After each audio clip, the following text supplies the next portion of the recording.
Cuando el teniente coronel C. Kai Howard Bury y sus acompañantes iban de Jarta a Lakpala en el Tíbet durante la primera expedición de reconocimiento al Everest en 1921, divisaron varias formas oscuras en un campo nevado, situado muy por encima de ellos.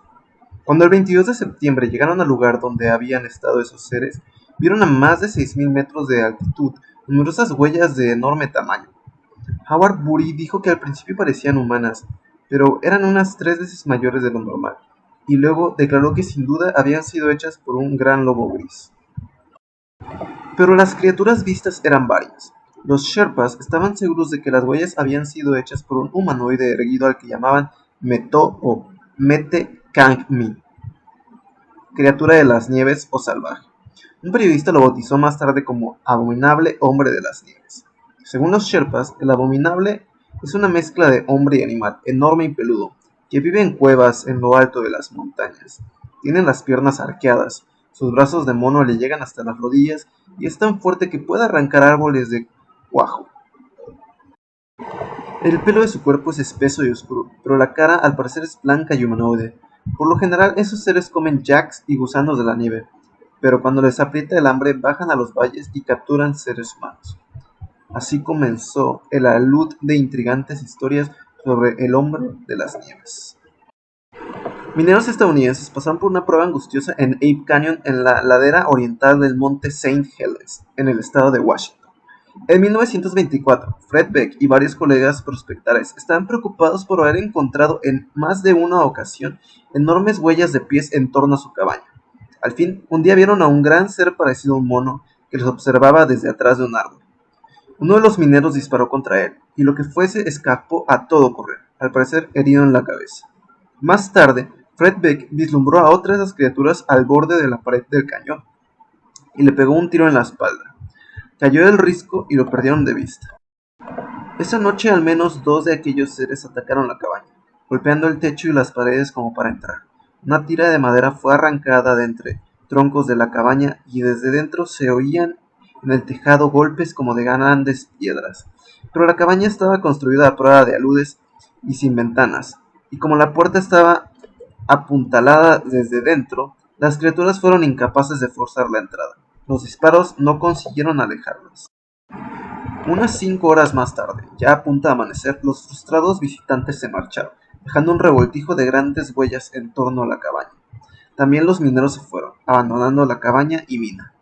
Una criatura de ese tipo es la que más tarde sería conocida en Estados Unidos y Canadá como Pie Grande o Sasquatch.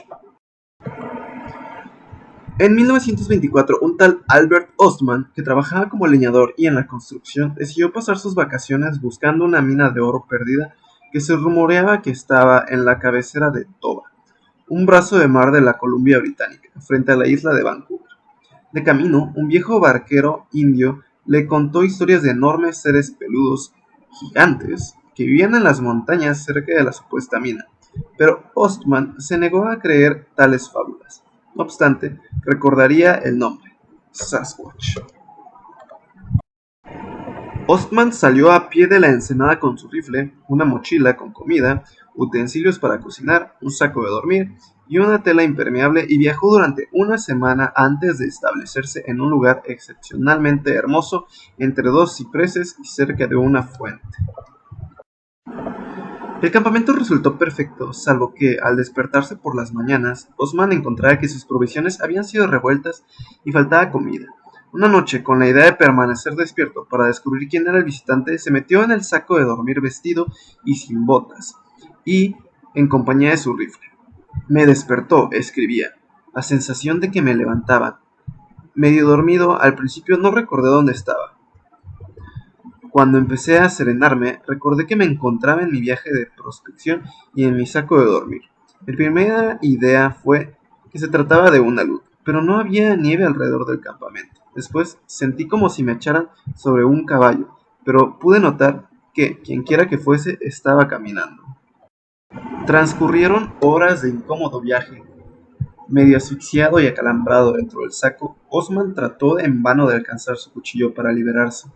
Al fin, el que lo llevaba lo puso en el suelo, dejó caer su mochila junto a él y pudo oír una especie de rara charla que no lograba entender.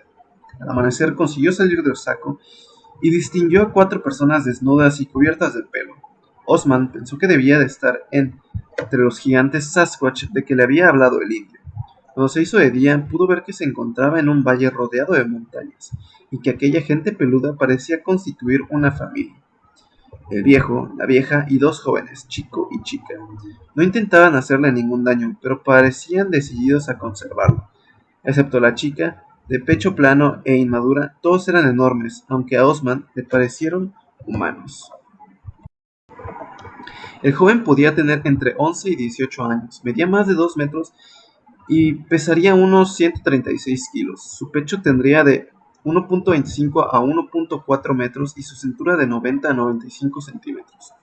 Tenía amplias mandíbulas y una frente angosta que retrocedía en pendiente hacia la coronilla, 10 o 12 centímetros más alta que la frente. El pelo de sus cabezas tenía unos 15 centímetros de largo y el del resto del cuerpo era corto y en algunos lugares espeso. El de las mujeres era algo más largo en la cabeza y con rizos encima de la frente formando una especie de fleco. La mujer mayor podría tener cualquier edad entre los 40 y 70 años.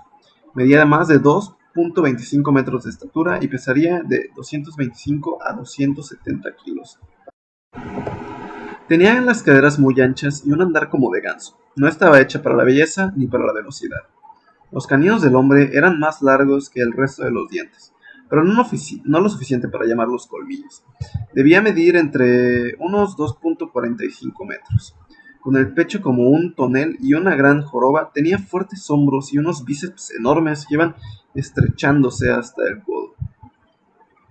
Sus antebrazos eran más largos de lo usual, pero bien proporcionados. Sus manos eran anchas, con la palma larga y acucharada. Los dedos eran cortos en proporción al resto de la mano y unas uñas como cinceles. El único sitio donde esos seres no tenían pelo era en la palma de las manos, la planta de los pies y la parte superior de la nariz y los párpados. Nunca les vi las orejas cubiertas por el pelo que colgaba sobre ellas. Al cabo de 6 días en semejante compañía, Albert Osman decidió que ya había tenido bastante. Eligiendo el momento, disparó su rifle, lo que sobresaltó de tal modo a la familia de Sasquatch que pudo salir huyendo. No contó su historia durante muchos años, temiendo, no sin razón, que nadie iba a creerle. Pero su relato de la familia de gigantes parece de verdad, lo mismo que los múltiples detalles de su asombrosa historia.